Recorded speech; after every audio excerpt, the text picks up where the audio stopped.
Hey everyone, my name is FlygonHG, and this is the video of my attempts at a Pokémon Platinum Hardcore Nuzlocke using only Water-type Pokémon.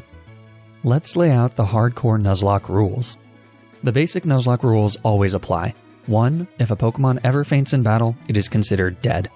And 2. I can only catch the first Water-type Pokémon I find on each route. There will be a few exceptions for Pokémon used exclusively for HMs though. The next set of rules are considered Hardcore Nuzlocke Rules, to make the run more difficult. Items cannot be used in battle. No potions, no X items. Held items, however, are allowed. Next, I cannot level any of my Pokémon I use past the next gym leader's highest leveled Pokémon until the start of the gym battle. And lastly, battle mode must be on set for the whole run. Okay, those are the rules.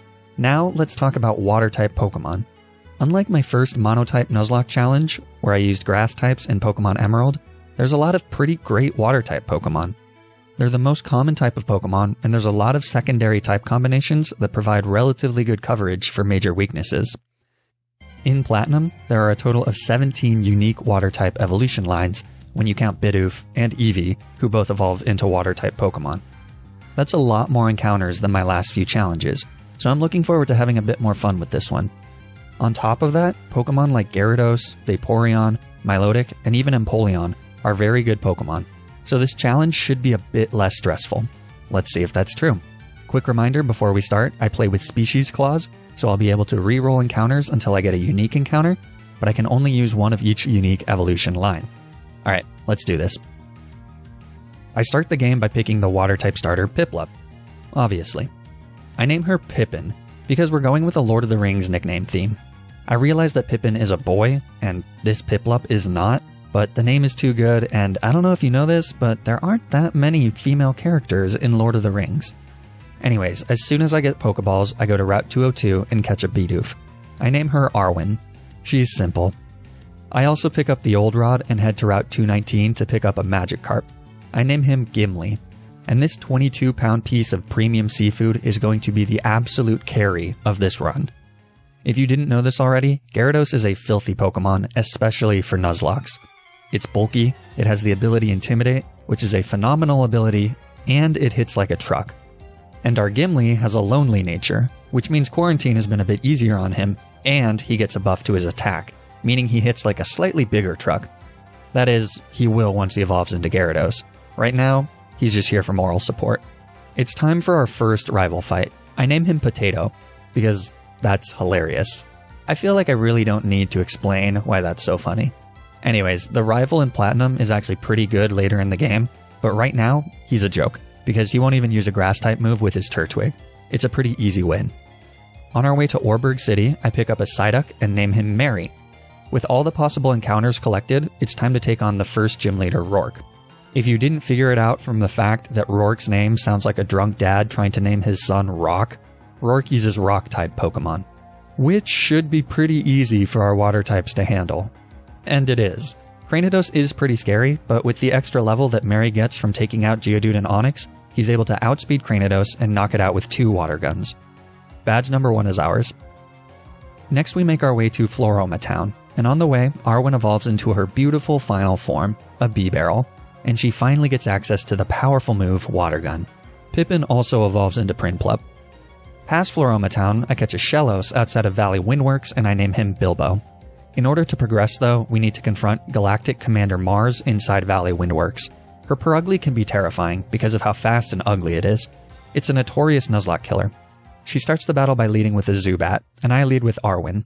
I set up with Defense Curl since simple doubles changes to stats, so I'll get double the buff in defense.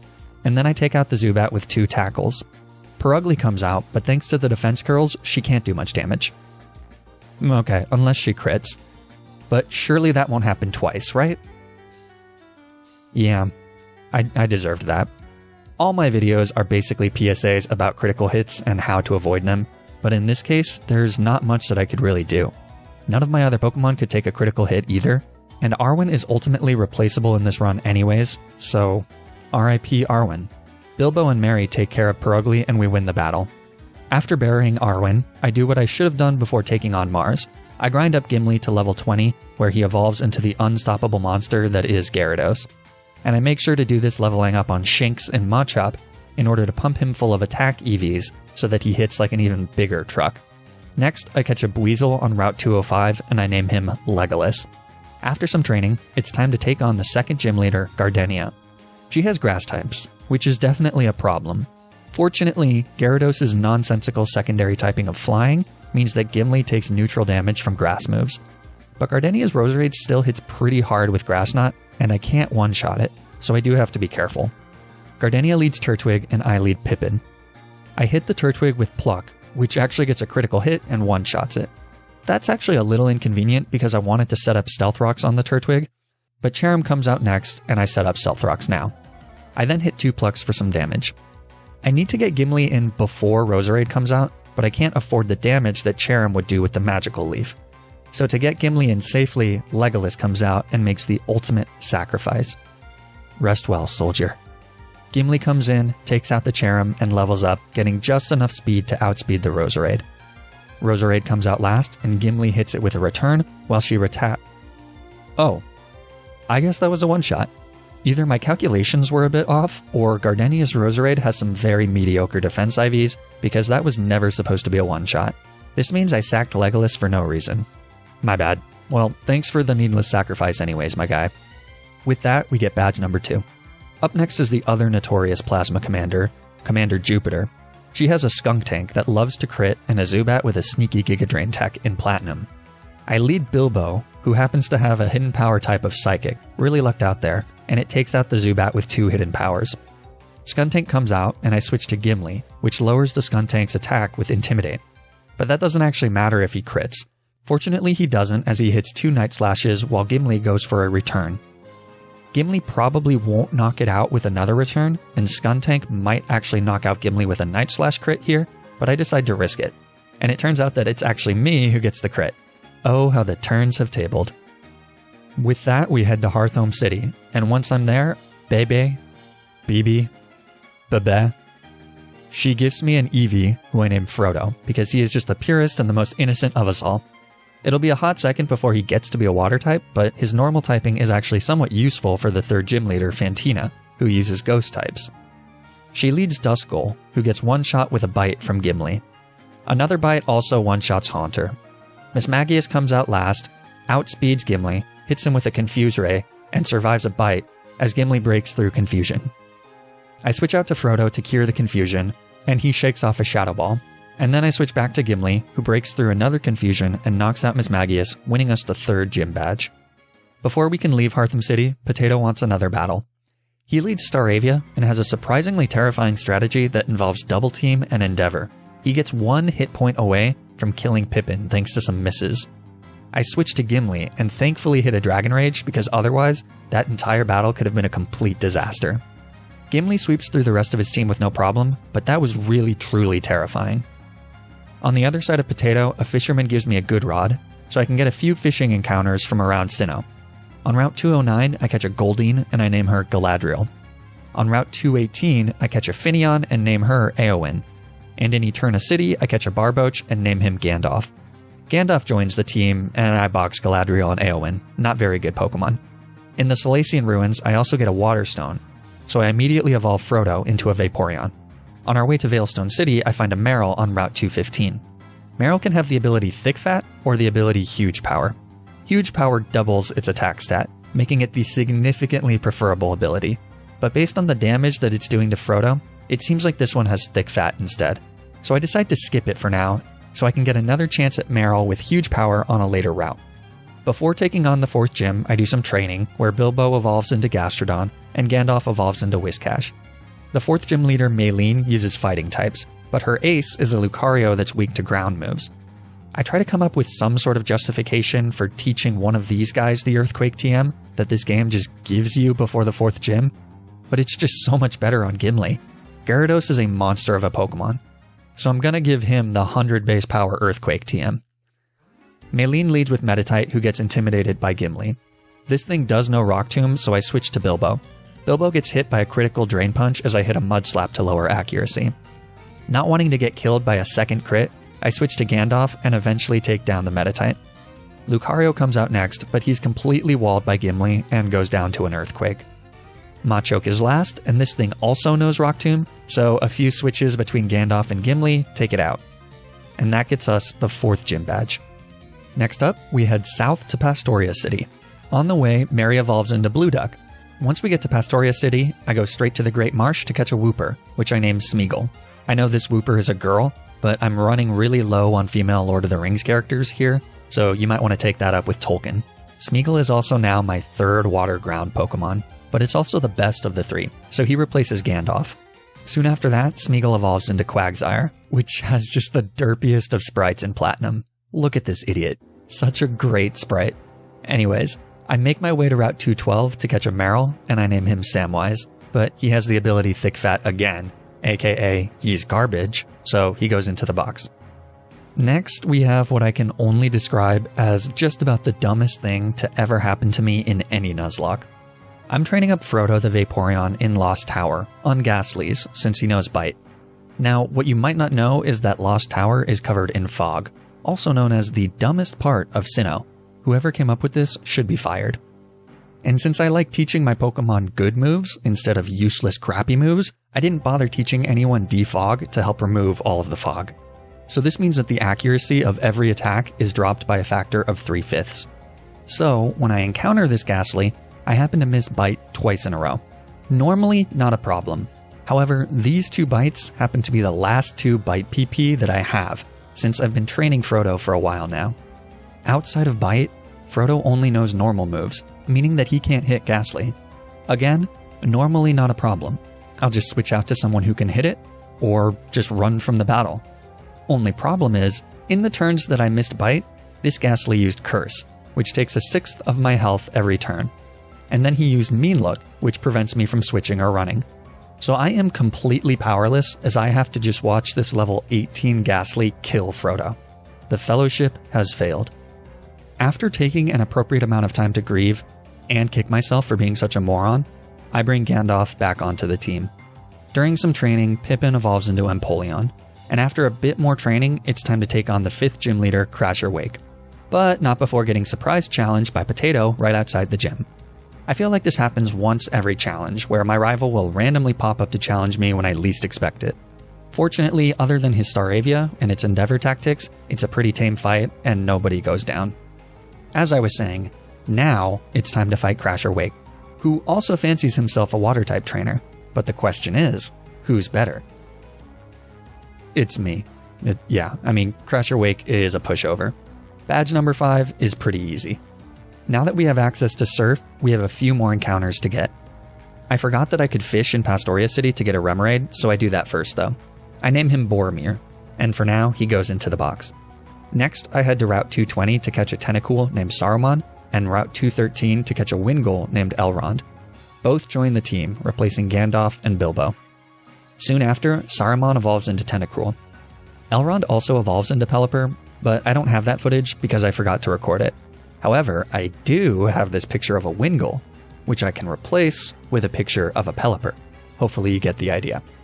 Anyways, in Canalave City, Potato wants a rematch on a bridge, which seems like a very dangerous place to have a Pokemon battle.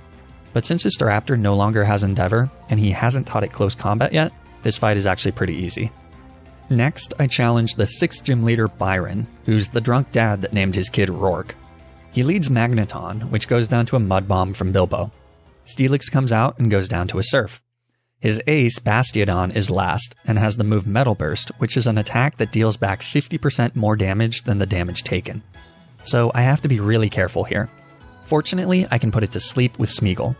Unfortunately, Smeagol gets hit with a taunt, which prevents me from using non-attacking moves. So I have to do a few switches. But once Bastiodon gets put to sleep, I switch in Pippin, and then I take it out with 2.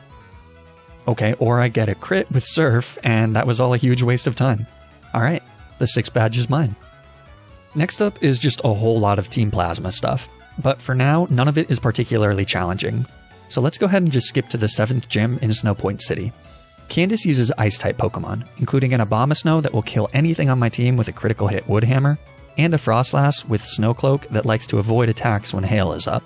But now that my level cap is level 44, Gimli is finally able to learn Dragon Dance, one of the best setup moves in the game. She leads with Sneasel, and I lead with Saruman to set up Toxic Spikes. The toxic spikes are in case I miss all my attacks on Frostlass. After setting those up, I switch to Gimli and set up 2 Dragon Dances as Sneasel does some very baby damage. Now it's sweeping time.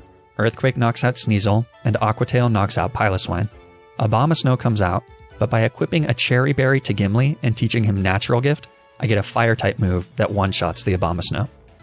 He did set up the Hail though, so when Frostlass comes out, I don't want to risk a miss, so I decide to switch to Pippin.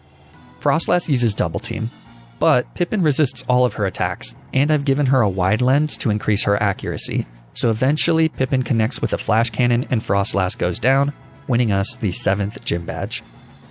Before I can continue my wildly important gym campaign, I have to take a tiny detour to Mount Coronet to stop Team Plasma and, save the world from plunging into the distortion world. At the summit, I'm tag-teamed by Mars and Jupiter, but thankfully Potato comes in to help. This battle can occasionally be very tough, because Potato can oftentimes be pretty much dead weight, especially with his stupid Munchlax. However, I can just spam Surf, and that'll do damage to not only Mars and Jupiter's Bronzors, but also Potato's dumb little Munchlax. So Munchlax goes down, and Rapidash comes out. Another Surf kills both the Bronzors, and also Potato's Rapidash. Purugly and Skuntank come out, but a Brick Break from Potato's Floatzel and a Surf from Pippin kill the Purugly. Next, Golbat comes out, and I switch to Saruman as Potato's Floatzel goes down. A few Ice Beams from Saruman and an assist from Staraptor take out the rest of Mars and Jupiter's Pokemon. Potato actually pulled his weight on that one. Next up, Cyrus does this. Look, no one plays Pokemon for the plot. Eventually, I fall into a black hole where I have to face Cyrus. I've skipped the other Cyrus fights because they're relatively easy, but this one can canonically be very difficult. He leads Houndoom, but Saruman outspeeds him and hits him with a Choice Spec Surf for the one-shot. Next is Honchkrow, who gets one-shot by the queen of critical hits as I switch in Pippin.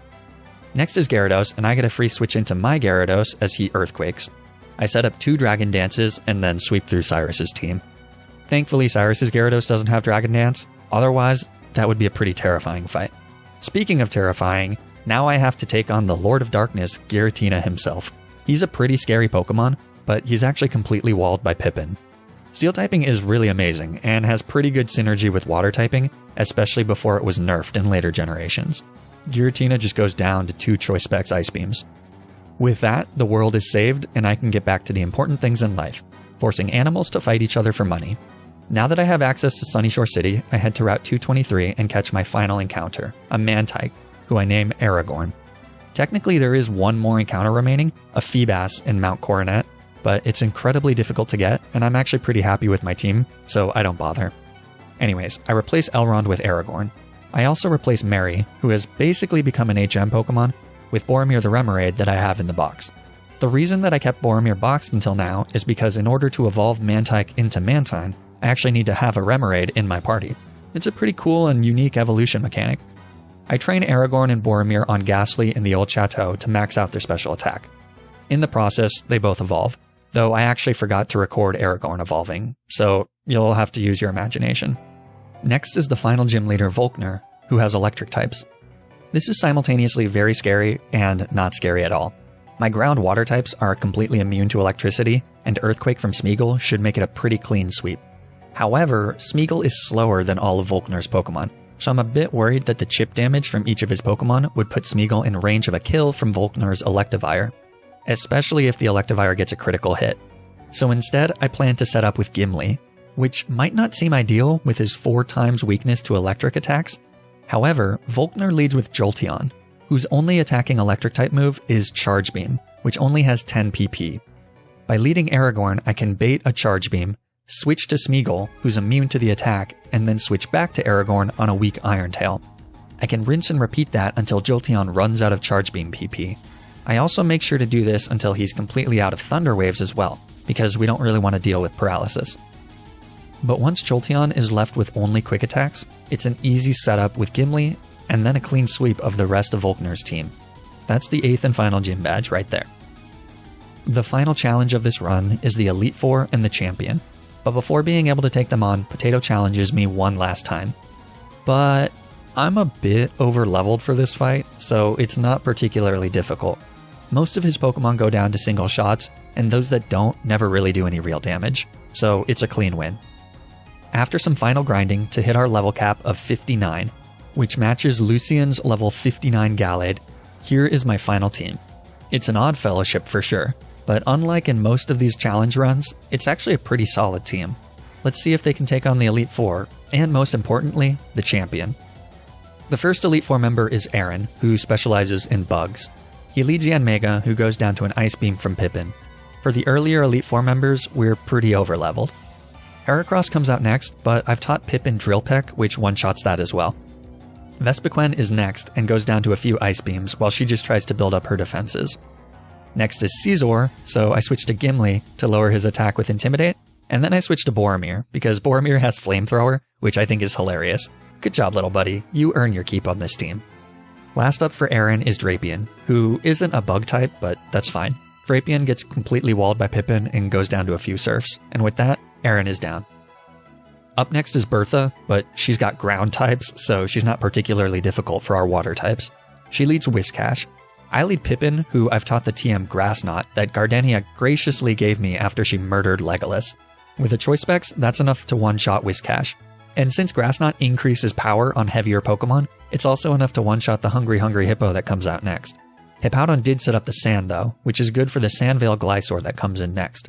So I switch in Smeagol and set up a Rain Dance. Then, a switch to Aragorn and a rain-boosted Surf is more than enough to one-shot the Glysaur.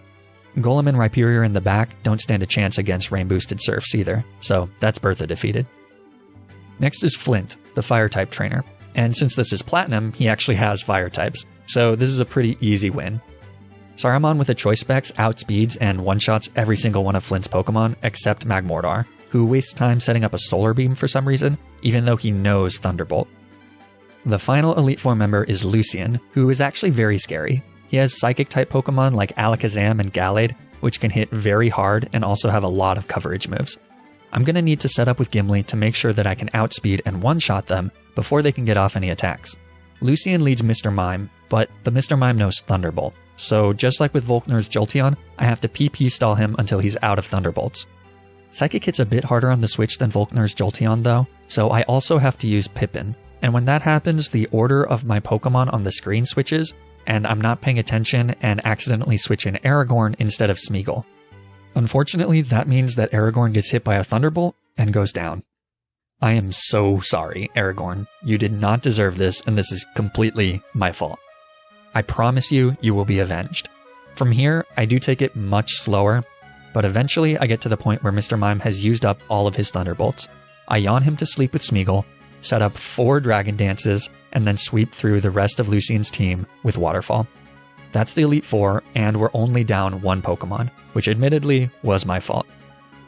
The last fight is Cynthia, the champion, who is notorious for being incredibly difficult and absolutely devastating Nuzlockes, especially with her ultra-powerful, ultra-fast Garchomp. Fortunately, with Gimli and Dragon Dance, things should be pretty easy. But on the off chance that something does go wrong with this strategy, Saruman should be able to outspeed and one-shot the Garchomp with Ice Beam, if I did my calculations correctly. But let's hope it doesn't come to that. Cynthia starts with a Spiritomb, and I start with Smeagol. I yawn the Spiritomb and set up Rain Dance on the next turn so that Gyarados can get a free switch in on Spiritomb's first turn of sleep. Gyarados sets up 2 Dragon Dances while Spiritomb takes a nap. I could easily get away with a 3rd Dragon Dance here, because even if Spiritomb wakes up and gets a crit, it shouldn't do enough to kill me. But that could cause problems in the back for Extreme Speed Lucario. So I decide to not be greedy and kill the Spiritomb with a Waterfall. Out comes Togekiss, but an Ice Fang is enough for the one... Okay, not a big deal, because Shockwave can't one-shot Gyarados from full health. You have got to be freaking kidding me. The one time to not get a critical hit. Unbelievable. But I guess that's the game of Pokemon sometimes. I think I can still win this, but that's pretty devastating. I bring Saruman out and kill the Togekiss with a few Choice Specs Ice Beams. And then out comes the Harbinger of Death, Garchomp. My calcs told me that I should outspeed it, and I should be able to one-shot it. But I also thought Togekiss would die to an Ice Fang, so I really have no idea. But in this case, I really can't do anything else, so I click Ice Beam and... okay, I outspeed it. And I get the one-shot. Turns out it's a critical hit, so we'll never actually know if my calculation was right, but at this point, I'm just insanely relieved. Never underestimate Tentacruel, by the way. It's a very good Pokemon. Very fast, pretty strong, very bulky. Roserade comes out next and goes down to 2 Ice Beams. In hindsight, I probably should have switched out because Extrasensory did a lot of damage. Next is Milotic, who's pretty scary because she knows Mirror Coat, which doubles the damage the user receives from special moves. So unless I can one-shot it, we kinda have a problem. And I can't one-shot it. I switch to Pippin and start chipping away with Flash Cannon. I'm hoping for a special defense drop, but it never comes. Eventually, I get Milotic to low enough health where a Grass Knot can finish her off and she goes down. Cynthia's last Pokemon is Lucario, but we aren't out of the woods yet. This thing is faster than Pippin and will do big damage to anything that I have in the back. So unfortunately, I have to sack Pippin in for a clean switch. Godspeed, friend. You were here from the beginning, and you almost made it to the very end. Based on what I have left, I have exactly 1 play left. And fittingly, it's to sacrifice Boromir. I send Boromir out, who gets hit by an Aura Sphere, and that Aura Sphere does just barely enough to mean that a critical hit would have killed him. Thankfully though, he doesn't get that critical hit, and Boromir is able to retaliate with a Surf. This puts Lucario in range of a kill from Saruman. To get the clean switch in though, Boromir has to get sacked. The last thing to do is switch in Saruman and knock out Lucario with Surf. But here, if Lucario gets a critical hit with Extreme Speed, that'll be enough to kill Saruman. Thankfully, he doesn't get that, doesn't even go for it, and Saruman hits the Surf, clinching a very hard-earned victory. That last battle was terrifying, but back against the wall, we somehow managed to turn it around and get into the Hall of Fame. The only survivors of our final team, ironically, were Saruman and Smeagol. Today, I guess evil wins the day. Overall, this was an incredibly fun run. Save for a few points here and there, it wasn't terribly difficult, but there was enough of a challenge to keep things interesting and keep me thinking. Gyarados was the MVP of this run for sure, and in general, he's just incredible in most Nuzlockes, so that's not entirely a surprise. I think this challenge would be significantly harder without using Gyarados, maybe even impossible, since I'm not sure how you'd be able to beat Gardenia. But banning Dragon Dance strats might be a way to make the latter part of this game a little bit harder. Anyways, I'd highly recommend this challenge if you're interested in giving it a go. Platinum is a great game. The grinding is quick with Iron Island and the Versus Seeker, and the large number of water types in the game gives you a lot of versatility to work with. Maybe there's some way that I could have won with a Sea King on my team. Up next for me is completing the Monotype Trifecta by doing Pokemon White 2 with Fire-type Pokemon only. This should be a very tough challenge, so I'm really looking forward to it. Stay tuned for that. If you enjoyed watching this video, please like the video and subscribe. Or don't. I don't know. Whatever. Thanks for watching, and remember to always, always, always play around the critical hit.